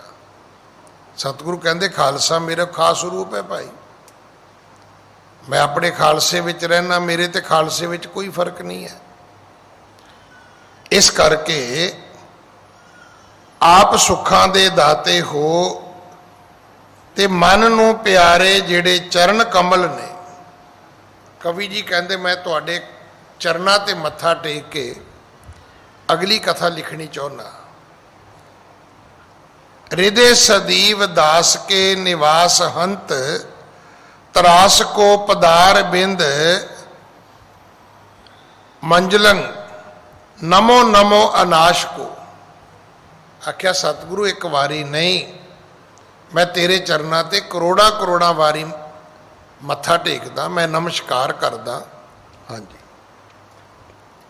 श्री अंगद सुन परम सुजाना बोले बहुर बैन मरदाना। फिर भाई मरदाना जी कहन लगे बाबा भी वो पुल किथे है जिहड़ा पुल श्री रामचंद्र जी ने बनाया सी? हाँ जी। रघुबर सेत जो बांधन कीना तेह ऊपर को चलो परबीना। आख्या महाराज वो पुल ते चढ़िए ते पुल ते चलिए आप। ਜਿਹੜਾ ਪੁਲ ਸ਼੍ਰੀ ਰਾਮਚੰਦਰ ਜੀ ਨੇ ਬਣਾਇਆ ਸੀ ਵੀ ਆਪਾਂ ਸਮੁੰਦਰ ਦੇ ਵਿੱਚੋਂ ਕਿਵੇਂ ਲੰਘਾਂਗੇ, ਉਹ ਪੁਲ ਵਾਲੇ ਰਸਤੇ ਤੋਂ ਲੰਘੀਏ ਤੇ ਸੌਖੇ ਪਹੁੰਚ ਜਾਵਾਂਗੇ। ਹਾਂਜੀ। ਗੁਰ ਕਹਿ ਲੰਕਾ ਤੇ ਕੀ ਹੈ ਮੋਰਾ ਤਬ ਹੀ ਰਾਮ ਸੇਤ ਦੀਐ ਤੋਰਾ। ਆਖਿਆ ਮਰਦਾਨਿਆਂ, ਜਦੋਂ ਸ਼੍ਰੀ ਰਾਮਚੰਦਰ ਸੀਤਾ ਜੀ ਨੂੰ ਲੈ ਕੇ ਲੰਕਾ ਤੋਂ ਵਾਪਸ ਆਏ ਸੀ, ਉਹਨਾਂ ਨੇ ਉਹ ਪੁਲ ਉਦੋਂ ਹੀ ਤੋੜ ਦਿੱਤਾ ਸੀ। ਅੱਜ ਉਹ ਪੁਲ ਦੀ ਕੋਈ ਨਿਸ਼ਾਨੀ ਤਾਂ ਹੋ ਸਕਦੀ ਹੈ ਪਰ ਪੁਲ ਹੈ ਨਹੀਂ। ਹਾਂਜੀ। ਪੰਥ ਗਮਨ ਕੋ ਤਾਂ ਪਰ ਨਾਹੀ ਰਹੀ ਨਿਸ਼ਾਨੀ ਸਾਗਰ ਮਾਹੀ। ਸਮੁੰਦਰ ਦੇ ਵਿੱਚ ਨਿਸ਼ਾਨੀਆਂ ਤਾਂ ਜ਼ਰੂਰ ਨੇ, ਸਾਗਰ ਦੇ ਵਿੱਚ ਚਟਾਨ ਖੜੇ ਹੋਏ ਨੇ, ਪਰ ਉਹਨਾਂ ਦਾ ਕੋਈ ਸਿਲਸਿਲੇਵਾਰ ਨਹੀਂ ਹੈ ਕਿ ਜਿਵੇਂ ਆਪਾਂ ਕਹੀਏ ਵੀ ਕੋਈ ਡਰਾਇੰਗ ਹੋਏਗੀ ਕਿ ਥਾਂ ਥਾਂ ਤੇ ਪਿੱਲਰ ਬਣਾ ਕੇ ਅੱਗੇ ਪੁਲ ਬਣਾਇਆ ਗਿਆ ਹੋਏਗਾ, ਐਸੀ ਕੋਈ ਨਿਸ਼ਾਨਦੇਹੀ ਨਹੀਂ ਹੈ। ਹਾਂਜੀ। ਨਾਮ ਜੋਰ ਸੋ ਰਗੂ ਕੁਲ ਕੇਤਾ ਬਾਂਦੇ ਹੋ ਤਬੈ ਉਦਤ ਕੋ ਸੇਤਾ। ਆਖਿਆ ਮਰਦਾਨਿਆਂ, ਨਾਮ ਦੇ ਜ਼ੋਰ ਨਾਲ ਪੁਲ ਬੱਧਾ ਸੀ, ਇਸੇ ਕਰਕੇ ਹਰ ਪੱਥਰ ਦੇ ਉੱਤੇ ਰਾਮ ਲਿਖਿਆ ਸੀ। ਵਾਪਸੀ ਆਏ ਤਾਂ ਉਹਨੂੰ ਤੋੜ ਦਿੱਤਾ। ਬਾਂਦੇ ਹੋ ਤਬੈ ਉਦਤ ਕੋ ਸੇਤਾ, ਉਹ ਤੋਂ ਟਾਈਮ ਵਾਸਤੇ ਸੀਗਾ, ਸਮੁੰਦਰ ਦੇ ਉੱਤੇ ਪੁਲ ਬੰਨ ਦਿੱਤਾ।